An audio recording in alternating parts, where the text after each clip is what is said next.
For a writer, it's a word, all right? For a composer or a musician, it's a note, all right? For an editor and a filmmaker, it's the frames, all right? And you know, the 1 frame off or 2 frames added or 2 frames less is the difference between a sour note and a sweet note. It's the difference between clunky, clumsy crap, all right, and orgasmic rhythm.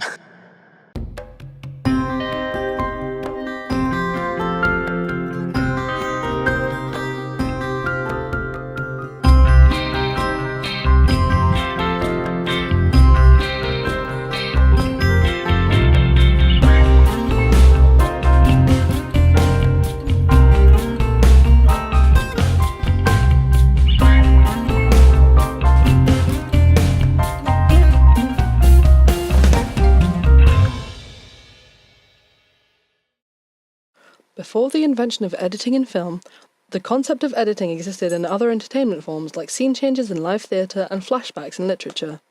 The idea of being able to play with time in entertainment has always been a reality, but filmmakers believed cutting film would confuse their audience, and so they were limited to short, simple, and often dull films.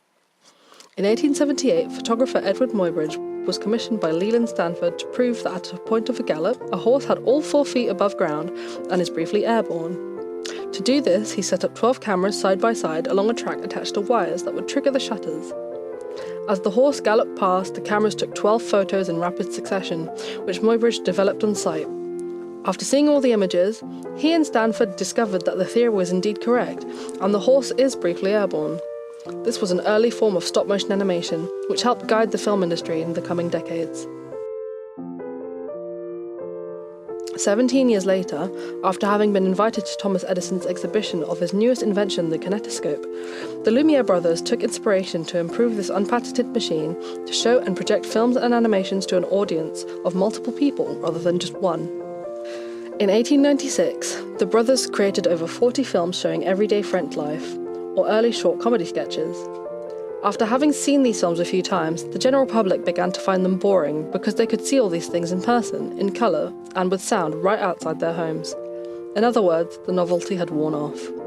The film industry was now seen as obsolete, with no future, as a fad that would die off, never to be seen again. That is, until Robert W. Paul would make the revolutionary decision to make a cut in the film to show 2 different scenes, an elderly couple outside of an art gallery, and inside once they'd gone in. Unfortunately, the second part of the film has been lost, and we can only see 2 frames that have been salvaged. As one of the first of its kind, his technique inspired future filmmakers to make more complex, detailed, and longer films without fear of confusing their audience. D.W. Griffith regularly used what is known as continuity editing in his films, such as parallel editing, which gained him the nickname of the father of film. While he didn't invent these techniques, he helped make them narratively and emotionally significant in the film industry. Russian filmmaker and film theorist Lev Kuleshov was the inventor of what Hitchcock called pure cinematics, or what is more commonly known as the Kuleshov effect. Kuleshov theorized that feeling was conveyed in film by the audience themselves and what they saw on the screen, rather than what the actor said or did within the film. He tested this theory by having a popular actor at the time stare directly into the camera for a few seconds, expressionless. Kuleshov then followed that shot by one of 3 other shots: a bowl of soup, a girl in a coffin, or a woman lying in a divan. Depending on which clip the audience saw after the shot of the actor, their perception of the initial staring clip changed completely. A man who was involved in the experiment described how the audience raved about the acting. The heavy pensiveness of his mood over the forgotten soup, were touched and moved by the deep sorrow with which he looked on the dead child, and noted the lust with which he observed the woman. But we knew that in all 3 cases the face was exactly the same. As editing became more important in film to tell a story, the role of editor was something that filmmakers needed employees to fulfill, because the process was so long, tedious, and meticulous. Once film had been cut, it had been cut, so if any mistakes were made, it could cost the editor their job. Because of the low pay and high demand, women found themselves editing for the film industry, and because of the level of care and precision needed for the job, they found themselves excelling in comparison to their male counterparts. 2 of the most notable women were Rosie Smith and Margaret Booth, who both worked with D.W. Griffith on some of his best work, such as The Birth of a Nation and Orphans of the Storm. As editing became more important to the creation of a film, the relationship between directors and editors changed significantly, from directors not even being allowed to enter the editing room to editors being more involved in the creative direction of a film and directors having more input to the style of editing in a film. This meant that editing went from just being a laborious chore in filmmaking to becoming an essential part of the creativity in making a film. More editing techniques and styles were invented and perfected, like continuity editing and montage. Montage was a favourite of Alfred Hitchcock's in making his films. He used it to create the illusion of something happening without actually having to do it. One of the most famous examples of his use of montage for effect would be the shower scene in Psycho. To create this montage, Hitchcock used 78 pieces of film in about 45 seconds, showing snippets of her head, her feet, the shower curtain, the shower itself, and so on, to create the impression that she was being stabbed to death in the shower without ever actually showing it.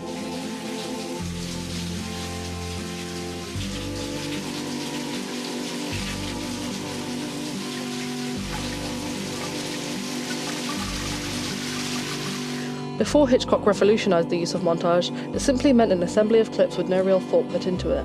But with his new use of the technique, he showed aspiring filmmakers through the ages that you can make anything happen with good editing.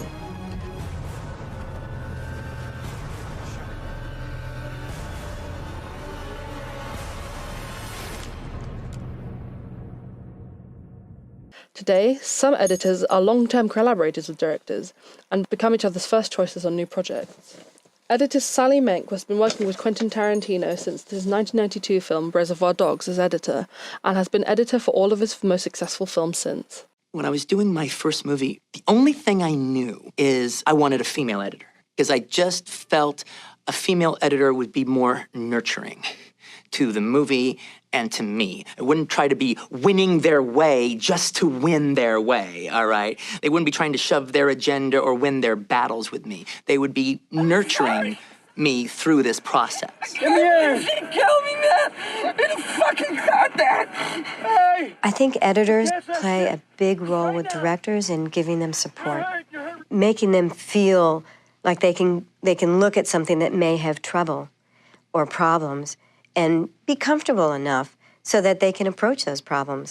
Tarantino's Pulp Fiction is a postmodern masterpiece, with revolutionary use of non-linear editing to tell three stories at once, which some film analysts have come to call circular narrative.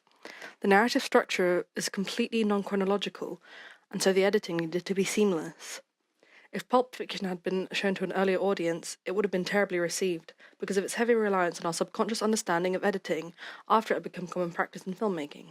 In the beginning, he really doesn't guide me, and then I put together what I think he wants. And pretty much we've worked together so long I can judge what he would want. The fuck is this place? This is Jack Rabbit Slim's. An Elvis man should love it.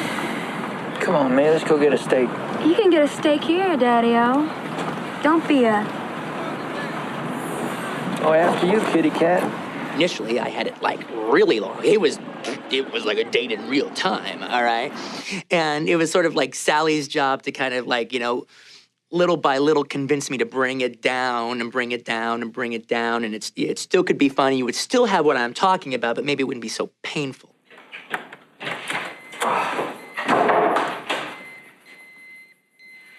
He did want it to feel very much like a date, and it was very long at first, and we just had to kind of live with it for a while.